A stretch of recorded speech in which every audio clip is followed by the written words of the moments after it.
Irmãos, nós vamos dar início ao nosso estudo agora, né? Só antes mesmo do estudo, na introdução aqui, eu quero retomar uma coisa que nós cantamos agora. O Inário Cantor Cristão, ele foi lançado a primeira edição. Sabe com quantos hinos? 9 hinos só. Os 9 primeiros. Eu costumo dizer, os primeiros hinos do Cantor Cristão são, para mim, assim, os melhores. Por um critério de... Não que os outros hinos não sejam bons, bonitos, né? Tem hino muito bom, como o primeiro que a gente cantou hoje, por exemplo. Mas esses primeiros aqui, eles são extremamente... foram muito bem escolhidos, né? Extremamente bíblicos e teologicamente corretos. Esse primeiro hino, a gente percebe, ele fala da Trindade, né?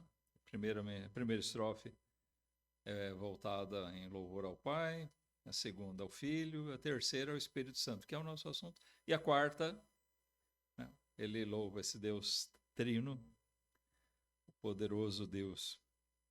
Mas nós iniciamos na semana passada essa parte do estudo, nós estamos estudando sobre a necessidade do Espírito Santo, e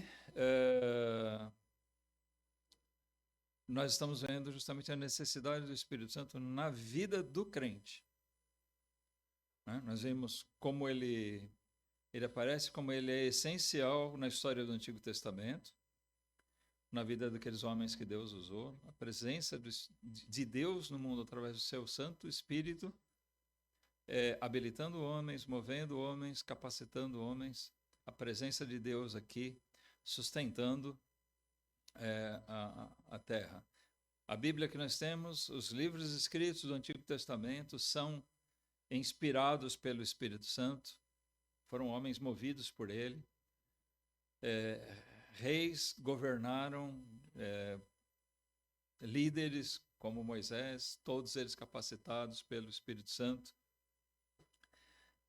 Nós vemos que a conversão do homem é totalmente dependente da ação do Espírito Santo.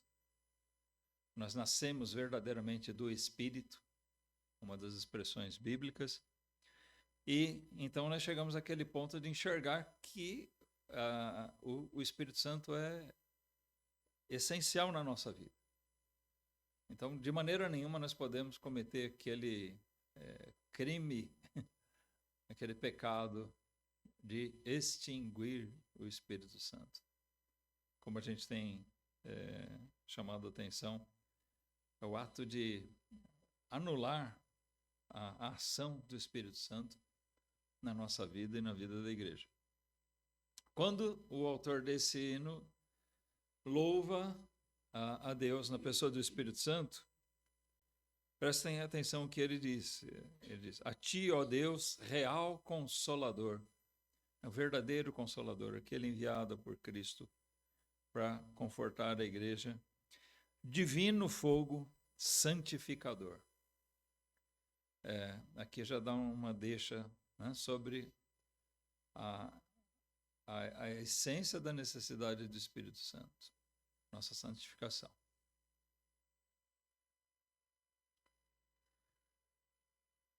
Que nos anima e nos acende o amor. Uma igreja que deixa o seu amor, né, o crente, quando ele enfraquece no seu amor, ele carece da ação do Espírito Santo. Esse crente está anulando, extinguindo o papel do Espírito Santo na sua vida.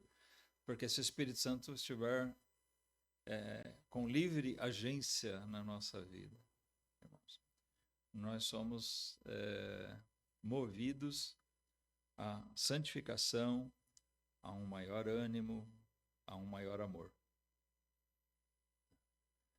Então, são essas coisas que nos levam a estudar esse assunto. Né? Que, sim, não fique também no campo da teoria para nós, mas na prática, numa busca mais,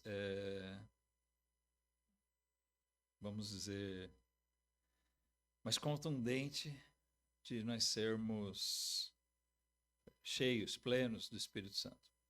Nós não precisamos buscar o batismo do Espírito Santo, certo? Nós recebemos o Espírito Santo e nós temos ele. E é por isso que é dito que nós não podemos e não devemos extinguir ele. Nunca a Bíblia diz para o crente buscar o batismo do Espírito Santo. Se ele é um crente, ele já tem o Espírito Santo. O problema é quando nós anulamos a ação dele na nossa vida. Esse é o grande problema do crente. Mas vamos lá. Na semana passada, nós introduzimos esse assunto.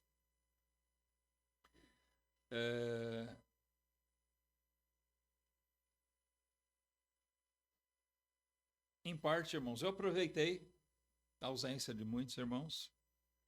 Eu não avancei na apostila, porque justamente eu, sabendo que vários irmãos estariam ausentes, e eu acho uma pena quando a gente prepara uma sequência de estudos, visando uma coisa, tudo que a gente viu eu considero importante, não estou enchendo linguiça aqui, mas essa parte que diz respeito direto a nós, eu acho que para mim era essencial, era fundamental que a gente estivesse aqui.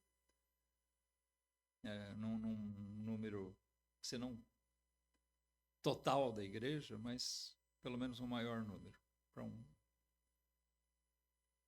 maior proveito, um melhor aproveitamento disso. Também na semana passada, os irmãos que estiveram, eu aproveitei para, assim, introduzir um pouquinho melhor essa questão, esse ponto. Mas,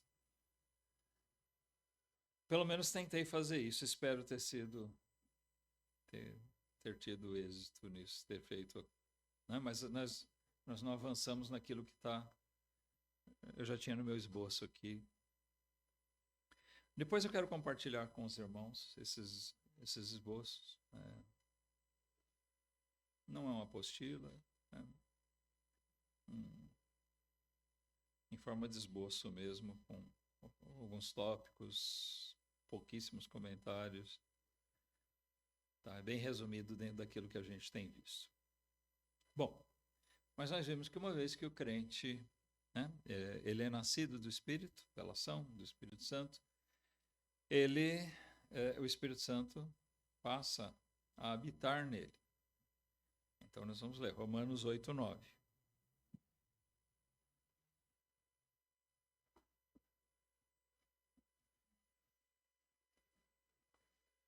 Romanos capítulo 8, versículo 9.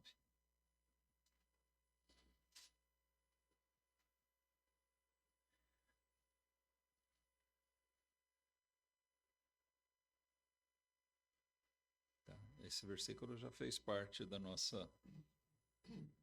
dos nossos comentários da semana passada.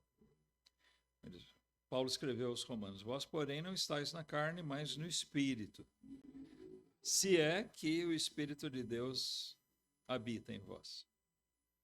Mas se alguém não tem o Espírito de Cristo, esse tal não é dele. Então aqui já fica claro, o Espírito Santo habita o crente. Se alguém não tem o Espírito, o que acontece? É um bastardo, exatamente. É um crente professo, uma forma mais sutil de dizer. É um falso filho. Ele professa uma fé que, na verdade, ele não tem. Por isso, Paulo condiciona isso. Se alguém realmente não tem o Espírito Santo, ele não é de Cristo, ele não é de Deus. Ainda não é um filho de Deus. Então, isso visto pelo aspecto negativo. Mas nós partimos para a afirmação positiva desse versículo. O crente tem sim o Espírito Santo. Então, partimos do princípio. Se nós somos mesmo de Cristo, nós temos o Espírito dele. Nós temos o Espírito Santo. Ele habita em nós. E isso deve ser para nós, irmãos, uma palavra de grande conforto. Porque se nós dependermos de nós mesmos, da nossa força, olha, nós estamos perdidos. Se depender de nós. Ah, eu sou um crente forte. Não existe crente forte fora do Espírito Santo. Como diz Paulo, quando sou fraco, então sou forte. Quando a gente reconhece nossas fraquezas, o que nós fazemos? Nós não nos firmamos em nós mesmos.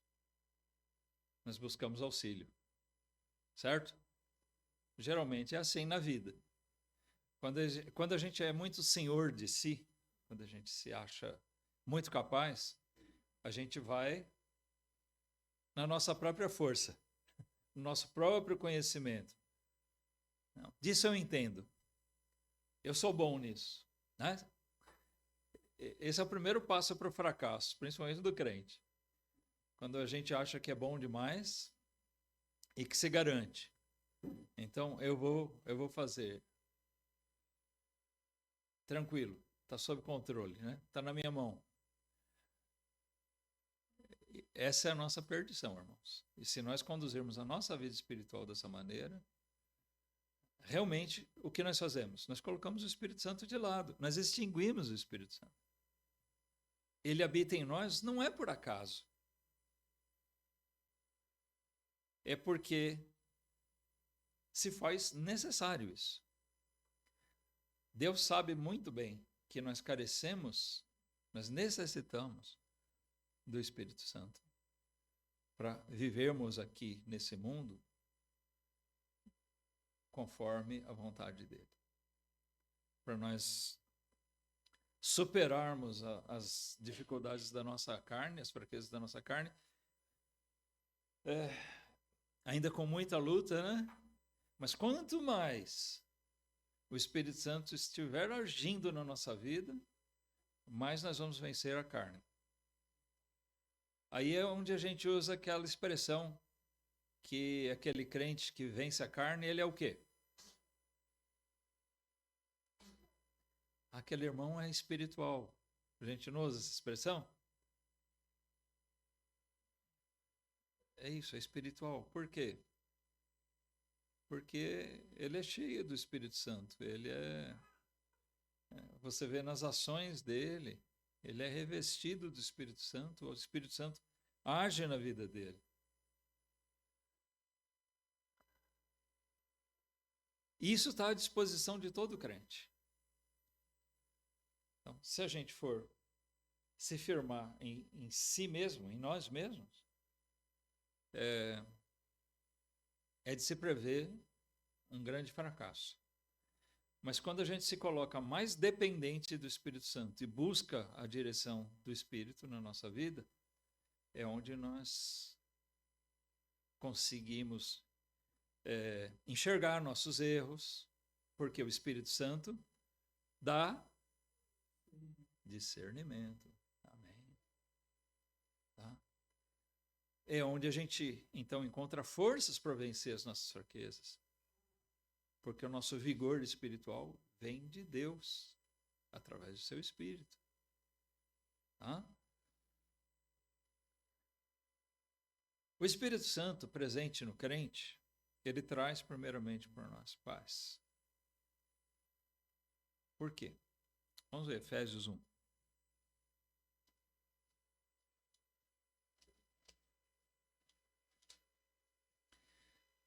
Efésios capítulo 1.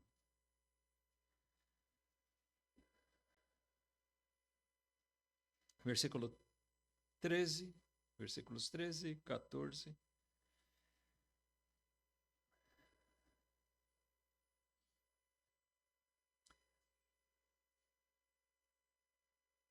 Vamos ler o 12 também. Com fim de sermos para o louvor da sua glória, nós, os que primeiro esperamos em Cristo. Em quem, ou seja, em Cristo, também vós estáis, depois que ouvistes a palavra da verdade, o evangelho da vossa salvação. E, tendo nele também crido, fostes selados com o Espírito Santo da promessa, o qual é o penhor da nossa herança, para a redenção da possessão adquirida, para louvor da sua glória. É bem importante essa passagem aqui, o que Paulo afirma, irmãos, para nós. Por quê? Ele afirma, aqueles que ouviram de Cristo, creram nele, eles foram selados no Espírito, ou com o Espírito. O selo é um lacre, é uma coisa de garantia. Hoje em dia, uma coisa que a gente não usa mais é enviar carta. Na era da informática, tudo agora é e-mail, WhatsApp, a gente se comunica por esses meios mais ágeis. Mas quando se enviava uma carta, a gente tinha que ir no correio e tinha que colocar um selo. Já no final, o selo já tinha perdido um pouco a característica. O selo era só a garantia de que você pagou, porque ele ia colado num canto alto do envelope da carta. A gente colava, fechava o envelope com a carta lá dentro e o selo era colocado segurando que foi pago para o correio entregar. Mas originalmente o selo não era colocado ali. O selo era colocado bem na dobra do envelope, né? Onde você fecha o envelope, o selo era colado ali, para comprovar a inviolabilidade dele. Ou seja, se alguém fosse abrir o envelope e tinha uma manha, você podia abrir o envelope e ler a carta de outra pessoa. Sabe como? No vapor. Né? Você põe o envelope ali, passava no vapor, olha a malandragem, né? A cola soltava, você abria, podia ler a carta, colocar de volta e colar de novo. Mas com o selo, não. Se você fosse abrir com o selo, ia ter que rasgar. E aí não ia dar para disfarçar, né? E se a gente voltar antes ainda, nos tempos bíblicos, o selo era um tipo de um lacre mesmo, feito de cera, e o anel, uma pessoa, um rei, selava ali com a marca dele. Então era a garantia de que era dele. Então, um selo é sempre assim, representa garantia. Tá? Então, nós somos selados no Espírito Santo, ou com o Espírito Santo, desculpem. Isso quer dizer que nós somos garantidos com o Espírito Santo. Garantidos para quê? Ele está falando de salvação. A garantia da nossa salvação está no próprio Espírito Santo. Uma vez que ele habita o crente, e como nós vimos Paulo dizer, ele habita o crente. Se alguém não tiver o Espírito é porque não é dele. Mas aqui ele também afirma que nós fomos salvos pelo Evangelho, tendo crido em Jesus, e assim fomos selados com o Espírito Santo, o qual, o Espírito Santo, ele diz aqui, é o penhor da vossa herança. Penhor também é uma garantia. Todo mundo sabe aqui o que é um penhor? Alguém aqui já... Vamos falar de mais coisa antiga, vai? Ainda se usa, mas faz tempo que eu não ouço falar de ninguém penhorar alguma coisa. Alguém aqui já penhorou alguma coisa?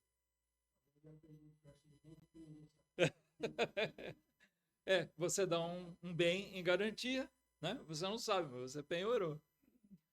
Mas existiam assim as casas de penhora. Quando as pessoas tinham, por exemplo, joia, alguma coisa de valor, e precisavam de um dinheiro, em vez de pegar dinheiro emprestado no banco, o que eles faziam? Eles colocavam aquele bem na casa de penhora e trocavam aquilo por dinheiro emprestado. Quando ele tivesse o dinheiro para pagar, ele ia lá e resgatava a penhora. A penhora é uma coisa que é dada em garantia. E se a pessoa não conseguisse fazer dinheiro para pagar aquela dívida, ele perdia aquilo. A garantia era aquele bem, aquela joia não voltava mais para a pessoa, ficava para a casa de penhora e ele ia vender e fazer o dinheiro. É lógico, com o lucro calculados os juros dele, né, também. Mas a penhora é isso, é uma coisa que é dada em garantia. Então, nós temos o Espírito Santo, Deus nos deu do seu Espírito como um penhor. É a garantia dada por Deus mesmo para nós. Quando nós vemos o Espírito Santo agindo na nossa vida, irmãos, a gente olha e diz: eu não teria me convertido se não fosse uma ação miraculosa de Deus. Você já parou para pensar nisso? Quando você atina para essas coisas, essa ação miraculosa de Deus é operada pelo Espírito Santo. Então a gente entende, o Espírito Santo entrou na minha vida, ele me convenceu do meu pecado, ele abriu meu entendimento para crer. E hoje eu sei que tenho o Espírito Santo na minha vida. E nós vamos percebendo a ação do Espírito Santo à medida que nós vamos vendo, enxergando na nossa própria vida o conflito contra o nosso pecado, que antes a gente não tinha, a nossa luta, o nosso progresso. Nós vamos vendo a ação do Espírito Santo, direcionamento do Espírito Santo, santificação na nossa vida. Então nós enxergamos o Espírito. E quando nós enxergamos o Espírito Santo em nós mesmos, nós enxergamos aí a garantia que Deus me deu. Aí nós podemos dizer: eu sou salvo para sempre. Eu tenho o Espírito Santo na minha vida, isso é a garantia que Deus me deu. Não é como pessoas que se dizem crentes, mas vivem no pecado, não tem santificação, não tem sinal nenhum do Espírito Santo na vida, e usar esse argumento. Uma vez salvo, salvo para sempre. Cuidado, essa afirmação pode ser mentirosa e está cheio de gente mentindo para si mesmo.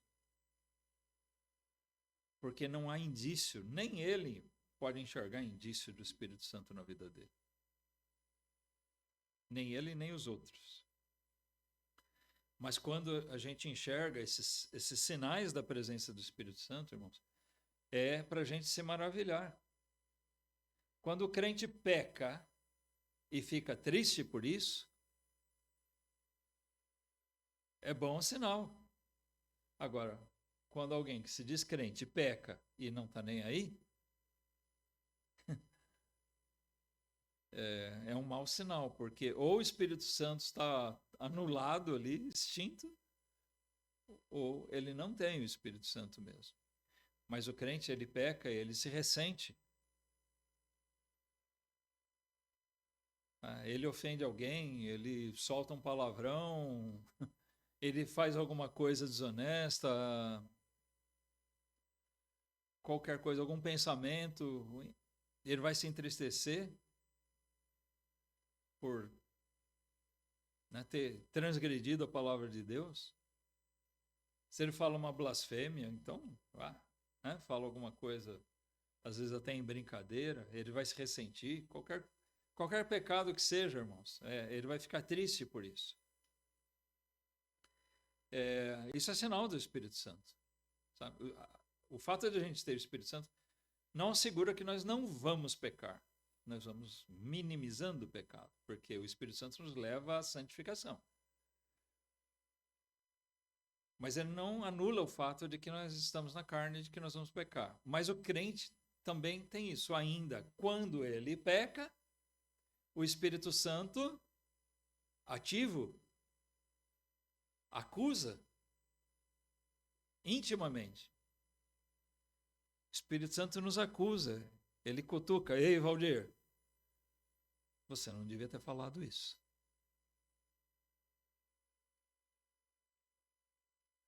Isso nos entristece, mas entristece para bem. Certo? É aquela repreensão de Deus que nos corrige e que nos move a buscar uma maior santidade. Mas, irmãos, por que eu estou falando coisas assim? Porque é muito importante que o crente tenha convicção, não que ele se convença, eu tenho o Espírito Santo, eu tenho o Espírito Santo, eu tenho o Espírito Santo. Sabe, fazer uma autoindução. Não é um mantra para você ficar repetindo, eu tenho o Espírito Santo, eu tenho o Espírito Santo, eu sou salvo, eu sou salvo, eu sou salvo. Não, é uma coisa que nós temos que ter convicção mediante fatos. Eu enxergo na minha vida que o Espírito Santo age. Eu tenho o Espírito Santo, ele me convenceu do pecado, eu sou realmente um crente, eu tenho o desejo de louvar a Deus, eu sou fraco, mas eu sou dependente dele, e quando eu peco eu me entristeço, e ele me move a uma maior santificação, ele me dá entendimento da palavra de Deus. Então a gente vai evoluindo, vai desenvolvendo como filhos de Deus que nós somos. É importante que a gente enxergue isso, que a gente tenha convicção de que o Espírito Santo habita mesmo em nós. Ou, se a gente não consegue ter essa convicção, não tem fatos que assegurem, nós precisamos rever a nossa relação com Deus. Porque se alguém não tem o Espírito, esse tal não é dele. Vamos lembrar do que Paulo diz. Amém? Mais uma vez que a gente enxerga, de fato, o Espírito Santo agindo na nossa vida, isso traz para nós essa segurança. Ele é o penhor da nossa herança. É o selo da nossa salvação. E o Espírito Santo, ele testemunha ao coração do crente. Mediante esses fatos que eu estou dizendo que a gente deve buscar na nossa vida particular, né? Eu acho que eu não posso entrar na sua mente e dizer momentos, fatos. Tem coisas que na nossa relação pessoal com Deus nós podemos perceber biblicamente aquilo que acontece ou aquilo que não acontece. Porque a gente, voltando ali à carta de Paulo aos Romanos, nós vamos ler um outro versículo interessante, no capítulo 8. Vamos lá. Romanos 8, 16.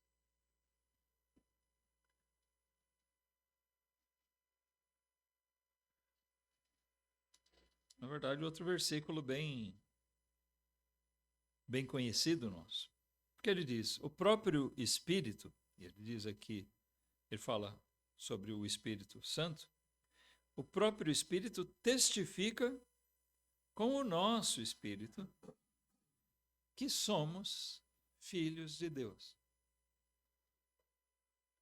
Como é que isso acontece? Olha, ele diz, o próprio Espírito Santo, o Espírito de Deus, testifica com o nosso espírito. Isso acontece tudo no âmbito espiritual, dentro de nós.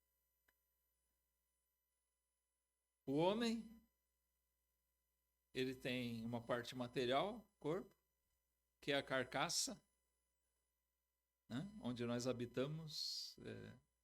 O nosso espírito Nós poderíamos dizer, o nosso espírito é que é o verdadeiro eu. Prova disso? Quando Cristo voltar, nós vamos ressuscitar num outro corpo. Já não vai ser mais esse, mas nós vamos continuar sendo nós mesmos. O Valdir, o Daniel, o José, o Amarildo, a Leusa, a Miriam. Né? Cada um de nós vai continuar a ser o mesmo. Só que num corpo totalmente diferente desse. Esse corpo aqui é a nossa habitação. Em nós, né? Nesse corpo aqui, habita o Espírito. E quando nós nos tornamos crentes em Cristo Jesus, o Espírito Santo veio habitar em nós também. Então nós temos ali uma relação no âmbito espiritual, íntima em nós. Nosso espírito e o Espírito de Deus. Já parou para pensar nisso? É uma coisa interessante. Existe uma relação espiritual. A nossa ligação com Deus, ela é espiritual. E aqui Paulo diz que o Espírito de Deus, habitando em nós, ele testifica com o nosso espírito. Uma vez o Espírito de Deus em nós, enxertado em nós, ele testifica com o nosso espírito, intimamente, que nós somos dele. Que nós somos filhos de Deus. Então, aquela convicção que eu disse que é necessário que nós tenhamos.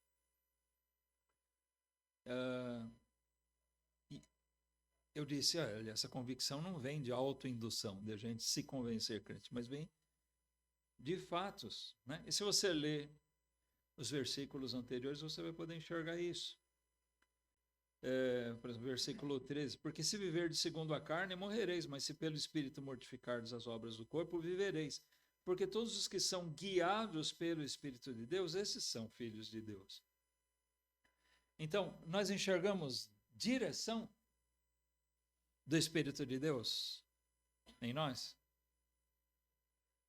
Você olha para a sua vida e você vê, olha, eu tropeço aqui, ali, eu faço isso e aquilo de errado, a minha carne é um problema, mas eu tenho o direcionamento do Espírito Santo, eu sou guiado por ele, estou, desde da minha conversão, estou sendo levado para uma santificação, a buscar mais a vontade de Deus. Quando a gente enxerga isso, é fruto da obra do Espírito Santo, e aí, por meio dessas coisas, nós somos convictos de que nós temos o Espírito Santo. O Espírito Santo testifica, quer dizer, ele prova, ele testemunha que nós somos filhos de Deus. Intimamente nós temos essa convicção, mediante o que nós enxergamos que ele está fazendo em nós.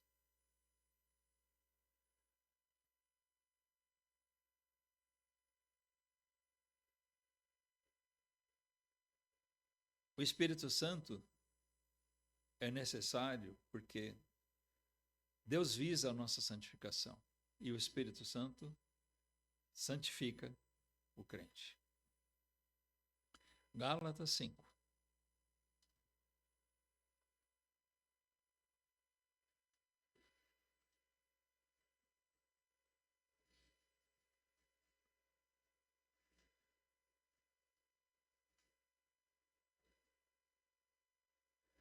(16 e 17). Gálatas 5, 16 e 17. Digo, porém, andai em espírito e não cumprireis a concupiscência da carne. Porque a carne cobiça contra o espírito e o espírito contra a carne. E estes opõem-se um ao outro, para que não façais as coisas que quereis.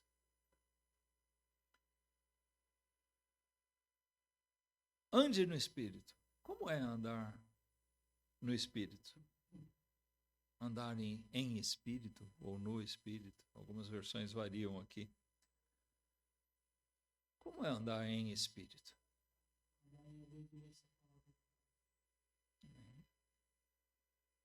Nosso andar em obediência à palavra de Deus. Nós nos rendermos à direção de Deus. Quando o crente começa a olhar, irmãos, para coisas que a Bíblia e as pregações vão nos alertando, nossa leitura vai nos alertando, e nós vamos negligenciando aquilo, nós vamos deixando de andar no Espírito, e nós vamos colocando ele de lado, e nós vamos extinguindo o Espírito Santo.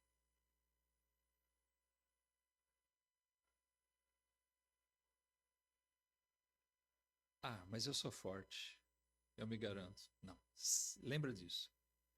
Sem o Espírito Santo, nós não temos nenhuma garantia de nada. Nem a garantia da salvação e muito menos temos garantia de vitória, de vencer o mundo. Vencer o mundo quer dizer a vitória contra o pecado. A direção do Espírito Santo, irmãos, se observa na nossa sujeição, na nossa submissão ao Espírito Santo.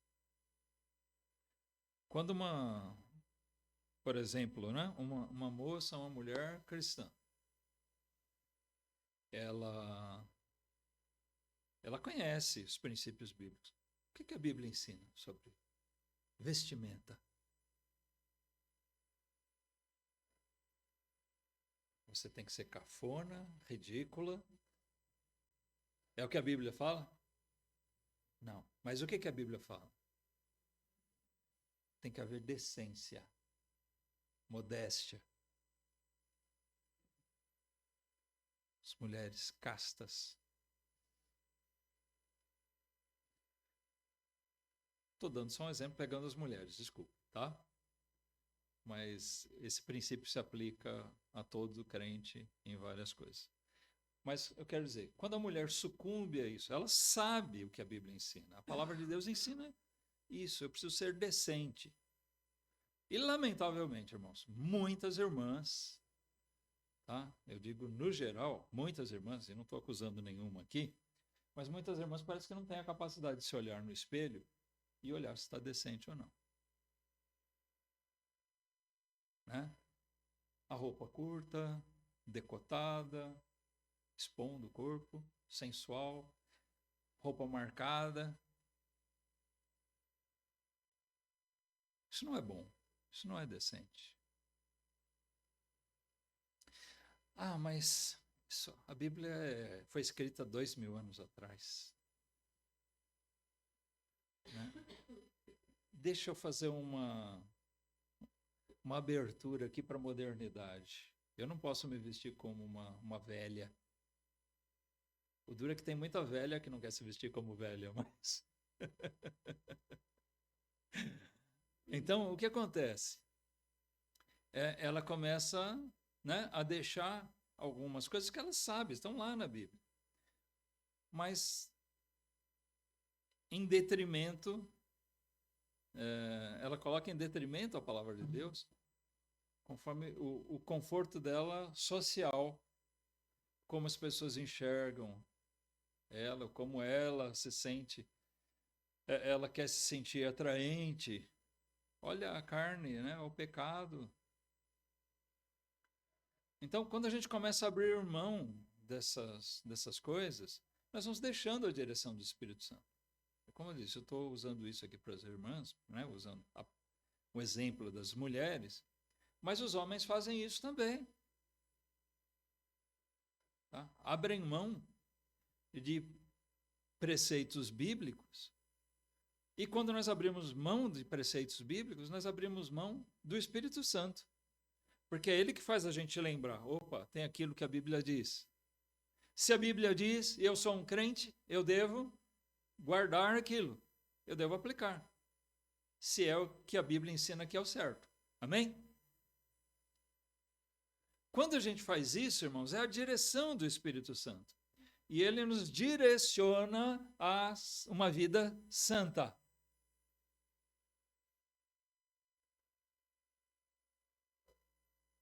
Ah, mas sempre foi assim, isso é normal. Eu usei as irmãs, mas deixa eu falar. Irmãos, já me deparei com muitos irmãos que falam palavrão. A Bíblia diz que não deve sair da nossa boca palavras torpes. Ah, mas é costume, eu não falei para xingar ninguém. Não interessa, aplica a Bíblia. Quando a gente não faz isso, nós estamos deixando a direção do Espírito Santo. Se a gente coloca qualquer coisa que a Bíblia ensina para o crente, né? Nós deixamos nossa congregação. Opa, a Bíblia diz que nós devemos ser participantes, ativos. Todo o contexto do Novo Testamento, irmãos, demonstra a necessidade de um envolvimento da igreja. Não existia no tempo neotestamentário o crente não praticante. A vida da igreja era uma coisa de constância, de envolvimento, engajamento. Não tem essa de crente que não tem compromisso com a igreja. Isso é uma ideia antibíblica. Eu vou quando dá, né? A gente não se interessa em fazer nada em prol do evangelho, da edificação dos irmãos. Todas essas coisas a gente vai se omitindo. É falta do Espírito Santo. Tá? Então, eu percebo que está faltando um pouco do Espírito Santo na nossa vida, irmãos, porque nós vamos enxergando cada vez mais coisas que vão nos motivando a cada um viver sua vida. Não é assim. Nós temos a nossa vida com Deus, mas nós somos ligados em um corpo para servirmos juntos. Isso não é para ser visto pelo crente como um peso, mas como uma bênção dada por Deus.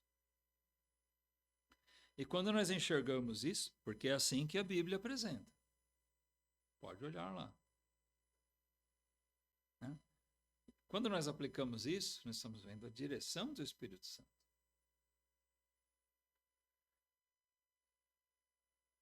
Nisso, nós enxergamos o selo que ele deu, a garantia, o Espírito Santo age na minha vida. Ele me mostra as verdades, ele me convence a me submeter às verdades de Deus, ainda que pela conveniência, por alguma coisa assim, eu esteja talvez sendo tentado a abrir mão daquilo. Mas não. Quando o crente começa a abrir mão dessas coisas, é sinal de que o Espírito Santo não está guiando a vida dele. E aí é um problema. Para uma igreja ser forte, para um crente ser forte, nós vamos tratar especificamente da igreja depois, mas vejam, para que uma igreja seja forte, a igreja é composta dos seus membros. Os seus membros são pessoas.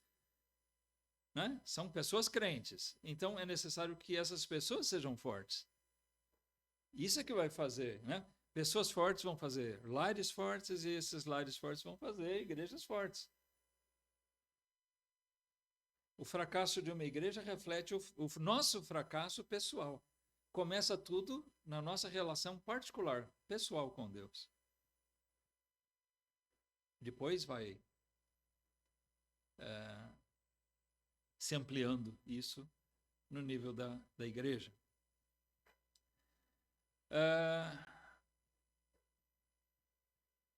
Nesse mesmo capítulo 5 de Gálatas, nós temos os frutos do Espírito, né? Ou o fruto do Espírito. Que eu pretendo, ao final desse estudo, a gente pegar ele um pouquinho melhor. Mas aqui no versículo 22, nós vemos, mas o fruto do Espírito, né? Quando o Espírito Santo habita em nós e ele age em nós livremente, o que se vê? Amor, gozo, paz, longanimidade, benignidade, bondade, fé, mansidão, temperança. Contra essas coisas não há lei. Não tem nada que possa condenar essas coisas, porque essas coisas são boas, essas coisas vêm de Deus, vêm do Espírito.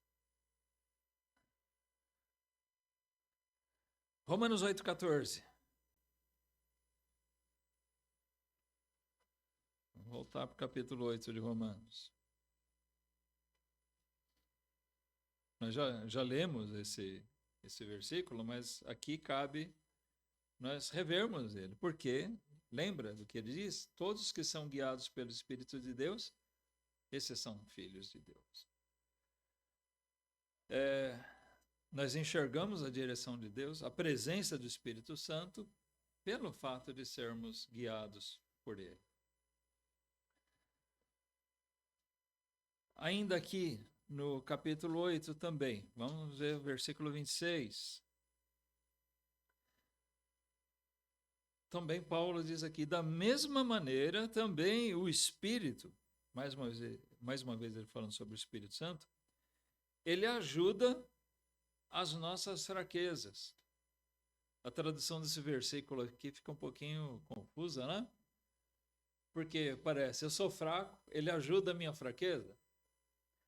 O sentido aqui é óbvio que ele nos ajuda nas nossas fraquezas, certo? Ele não ajuda a fraqueza, ele ajuda a gente a vencer a fraqueza.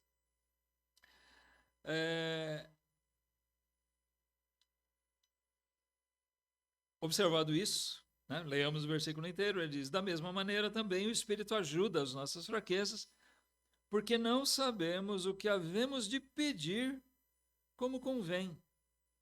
Mas o mesmo Espírito intercede por nós com gemidos inexprimíveis. E aquele que examina os corações sabe qual é a intenção do Espírito, e é ele que, segundo Deus, intercede pelos santos. Nesse versículo 27 aqui, eu entendo, notem, no original não existe letras maiúsculas ou minúsculas, tá? Para identificar. Por exemplo, aqui Espírito no versículo 27 está com E maiúsculo indicando que seja o Espírito Santo. A palavra é a mesma. Pneumatos. Aquele que examina os corações, quem é? Ele está falando exatamente do Espírito Santo, que examina os corações. Ele conhece o nosso íntimo. Ele sabe qual é a intenção do Espírito. E aqui eu entendo que não seja o Espírito com E maiúsculo, o Espírito Santo. Ele entende qual é a nossa intenção, a intenção do meu espírito, quando eu oro. Então, mesmo que às vezes nós não consigamos expressar corretamente, o Espírito Santo é o intermediário, né? Ele faz aqui um papel de intermediário entre nós e o Pai. Nossas súplicas são levadas ao Pai pela autoridade, por meio do Filho. Mas quem, vamos dizer assim, decodifica nossos anseios dentro de nós mesmos é o Espírito Santo. Ainda que eu ore me expressando de forma errada, não clara, mas Deus conhece o real desejo, a real necessidade do meu coração. Porque o Espírito dele mesmo habita em mim. Lembra que eu falei daquela conversa dos dois Espíritos? Dentro de nós, o Espírito de Deus e o nosso Espírito, eles habitam juntos dentro desse corpo. O Espírito Santo conhece os reais anseios, as necessidades, a sinceridade nossa, do nosso espírito. E essas súplicas são levadas à presença do Pai, mesmo que a gente não saiba nem como orar direito. Você já se deparou diante de situações que você não sabia nem como pedir a Deus?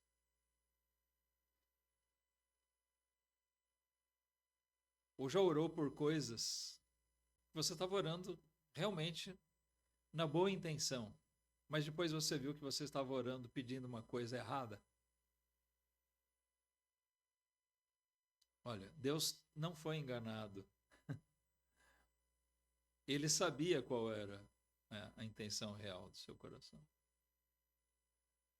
Porque o Espírito dele que habita em nós, ele conhece exatamente o que é.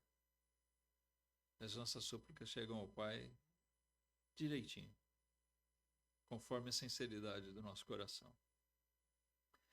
O Espírito Santo é o selo da nossa salvação, o Espírito Santo é aquele que nos guia na santificação, o Espírito nos auxilia naquilo que fazemos e nos auxilia até nas nossas orações. Então, com isso nós podemos ver que cada um de nós depende do Espírito Santo, nós precisamos dele. Então nós temos que buscar mais. Se por acaso você está sentindo falta dos frutos, né? Ou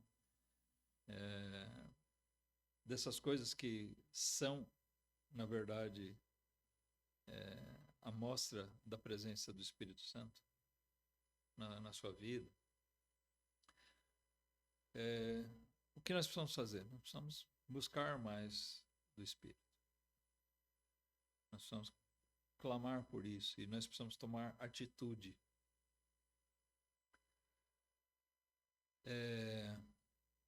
Você pode sentir falta de uma pessoa.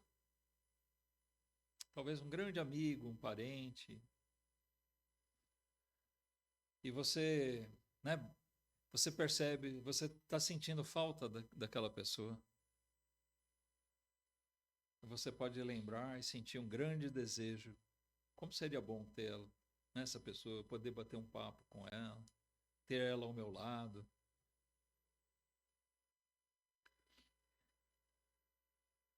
Mas isso não resolve o problema. Se essa pessoa já morreu, não tem, não tem nada o que fazer. Fica só saudade. Mas nós estamos falando de uma pessoa viva. Então não adianta você ficar só na saudade. O que você pode fazer? Busca, como é que eu posso estar junto com ela?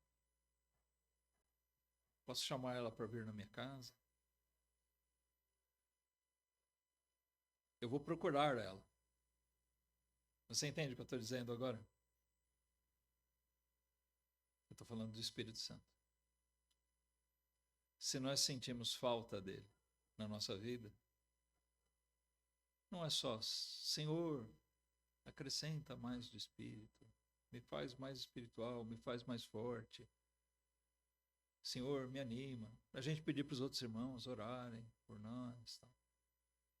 Essas coisas são boas, mas isso só não resolve.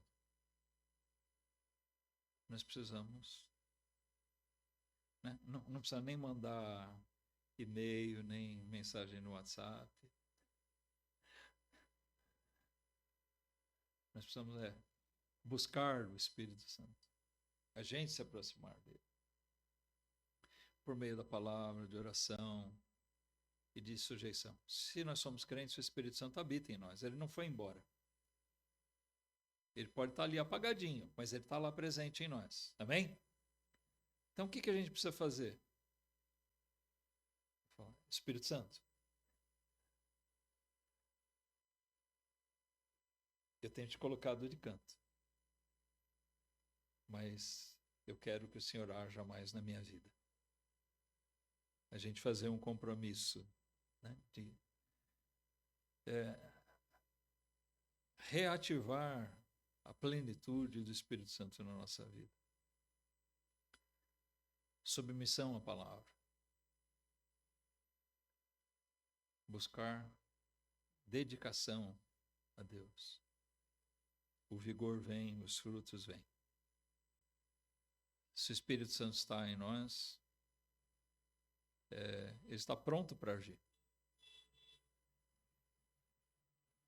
Prontinho.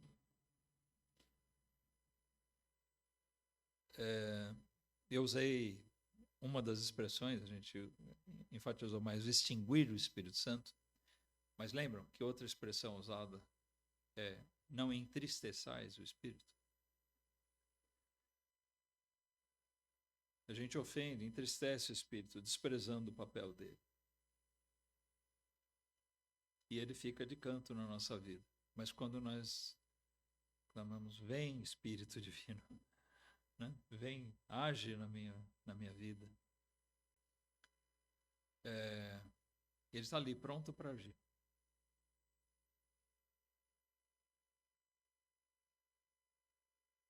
Nós temos que ter a atitude de fazer isso. Como é que eu posso não entristecer o Espírito Santo, mas trazer prazer a ele, ouvindo o Espírito Santo? E lembra, o Espírito Santo fala, ele vem falar no nosso ouvido, em sonhos, em visões. É assim?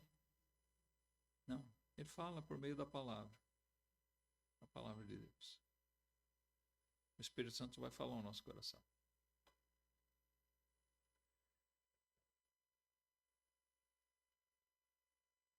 Que nós possamos ser cheios do Espírito Santo, irmãos. Nós precisamos disso, cada um de nós. Amém?